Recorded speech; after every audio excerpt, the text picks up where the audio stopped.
This is the story of a police officer who was suspended for some time due to a mistake. He carries a guilt in his heart, but he never tells anyone about it. Currently, he is working at an emergency call center, where one call from a girl changes his entire life. The name of this police officer is Joe, who works the night shift at 911, Emergency Call Center. Joe was suspended because he made a mistake during his duty. Due to this, a case is going on against him, and he desperately wants to be free from it as soon as possible. Tomorrow is his final hearing in court. If he is proved innocent, he will get his badge back and work as a police officer again. But life has already punished him enough. His wife left him because of this mistake. She also took their daughter with her and does not even let Joe meet her. This time, Joe's life is surrounded by pain, guilt, and loneliness.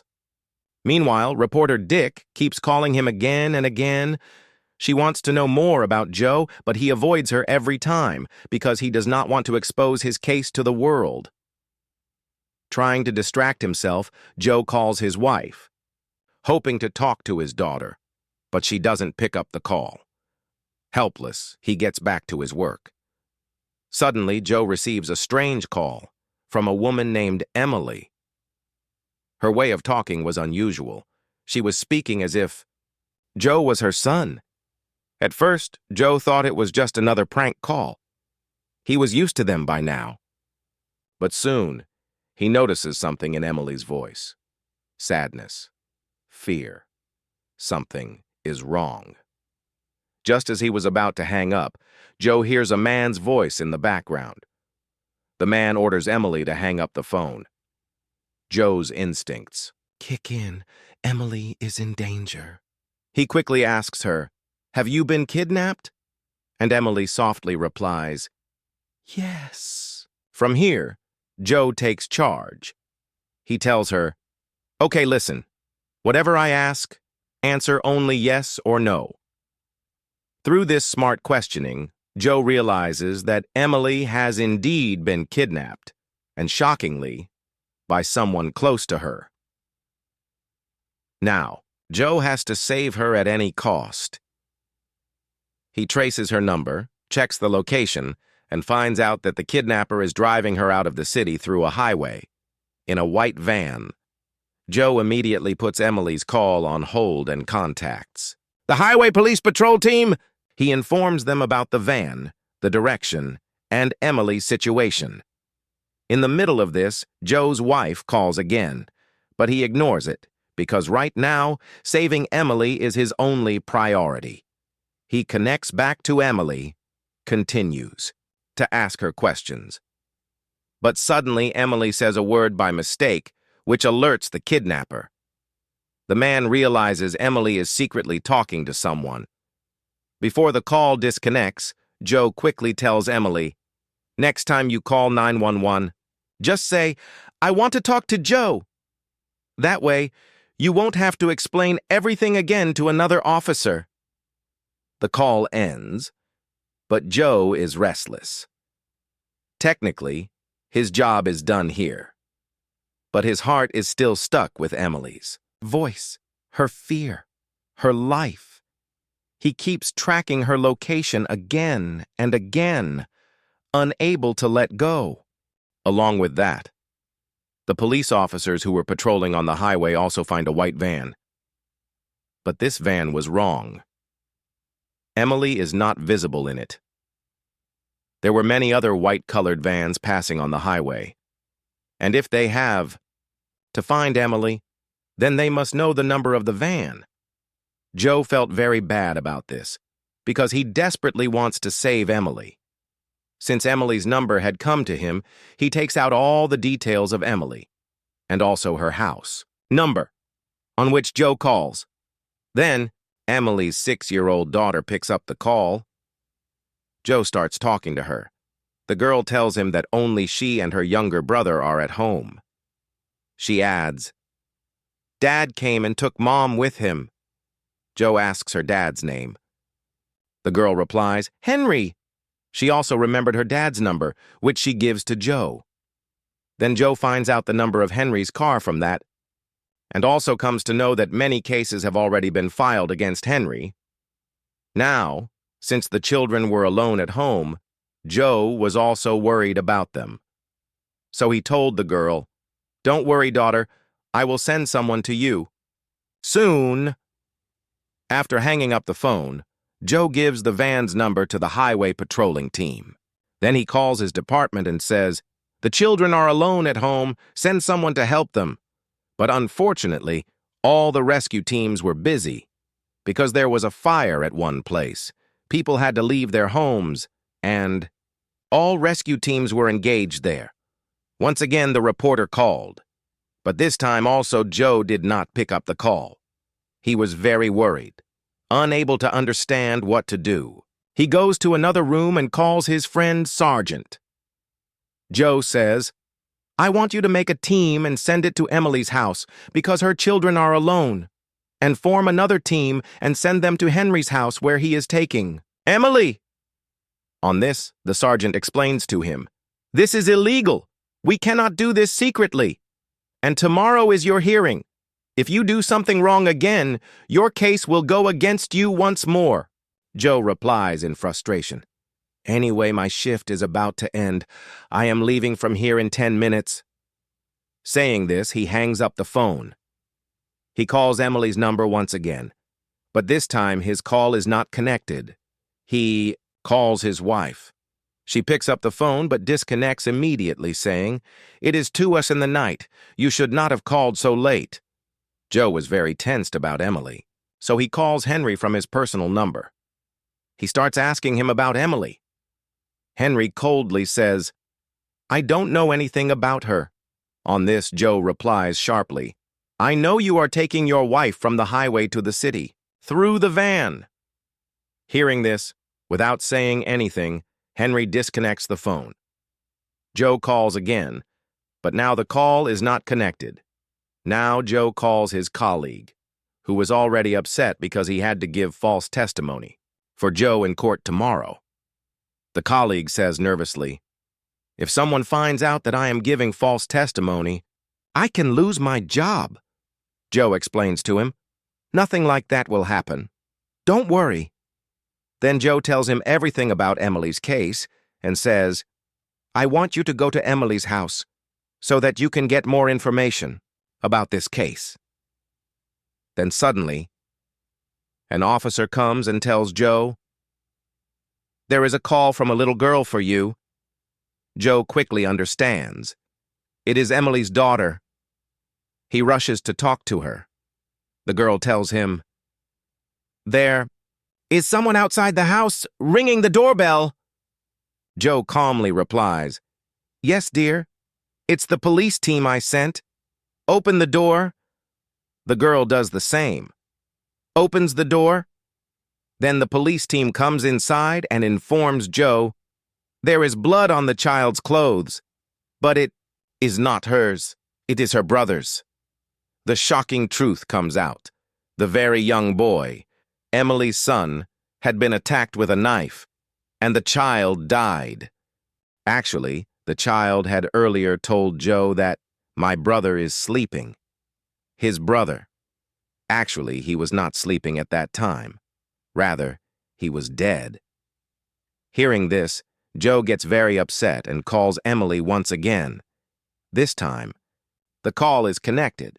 Joe asks, "What is Henry doing at this time? And where are you sitting?" Emily tells him, "He is driving the car and I am sitting on the seat next to him." Joe asks, "Tell me, is he wearing a seatbelt?" Emily says, "No."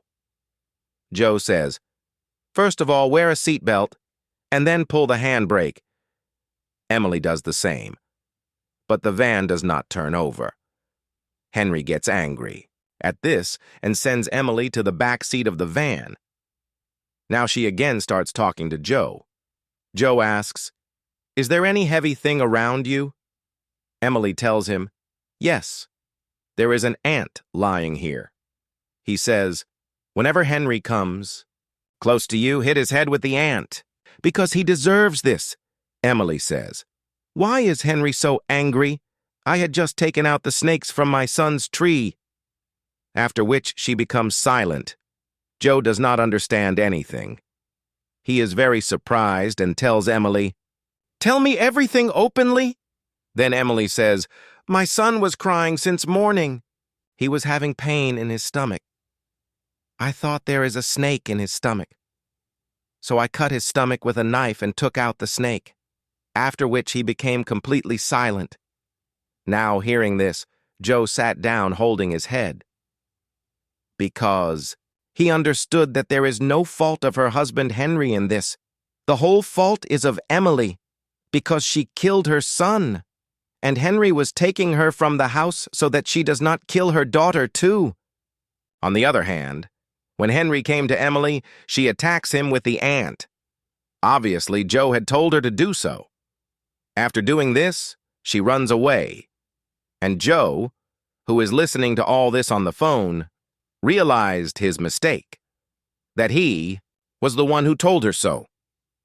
And now Joe gets a call from that friend of his whom he had asked to go to Emily's house.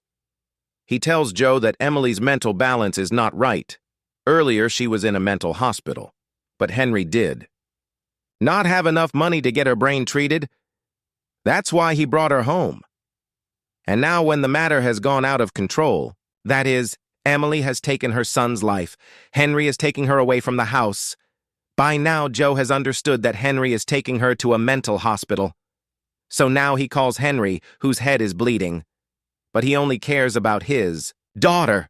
Joe realizes his mistake, that if he had not interfered in their matter, Henry would have taken her to a mental hospital by now. He tries to call Emily, but she does not receive the call. When she does not do so, an officer comes and tells him that there is a call from a woman named Emily for him. Although Joe's duty time was over, he continues his duty, because now he has to correct his mistake. He wanted to help Henry by any means. He talks to Emily, who tells him that right now I am on a bridge on the highway. There is blood on my clothes. Do you know whose blood is this? But Joe does not answer. Now, during the conversation, Emily remembers. This is my son's blood. I have killed my own child. I regret this. So now I have no right to live. I am going to jump from this bridge. Joe tells her, you should not do this, because there are still many people who love you. It is all my fault. Saying this, tears came to his eyes, because in reality, it was Joe's mistake. Now he quickly sends the other team to Emily. Till then, he has to keep Emily engaged in his talks. He now tells Emily his story and says, I had made a big mistake. 8 months ago during my duty, I shot a 19-year-old boy. Tomorrow is my last hearing in the court. I have gathered false witnesses to prove myself innocent. When they testify in my favor, maybe I will be proved innocent, and I will get my job back. His wife was also included in those witnesses who does not like him because of this act. This is the reason why she does not want her daughter to talk to Joe or meet him, because Joe had done very wrong with that child. Even though he was on duty, he should have controlled his anger. Now, in a way, Emily and Joe are both the same. Both of them do not have control over their minds. But now, when Emily realized her mistake, she wants to punish herself. But in this case, Joe is exactly the opposite. Although he also knows that he has done wrong, but he is resorting to lies to prove himself innocent. While telling all these things, Joe also got emotional and tears came in his eyes.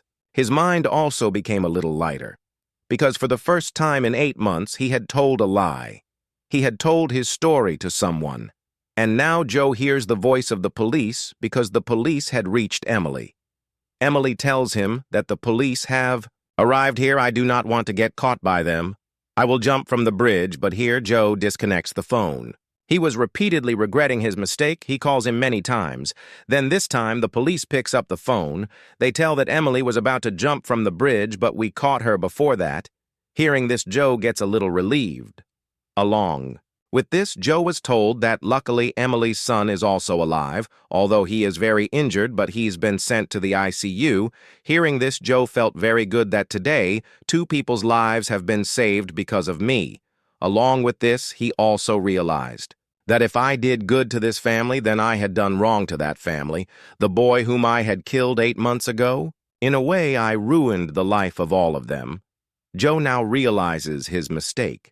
That is why he calls his colleague and says that tomorrow you should not give false testimony in my favor.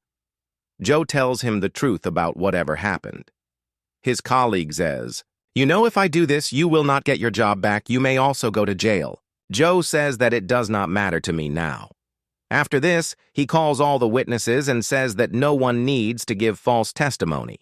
He also calls the reporter who used to call Joe repeatedly to know his story, and today he tells her everything, truthfully. Now, the next day when his hearing was in the court, obviously the decision comes against him and he gets punished, but now the guilt has completely gone from his heart. He is happy, there is a satisfaction in his heart that today I took the help of truth, and with this, the story of this film ends here.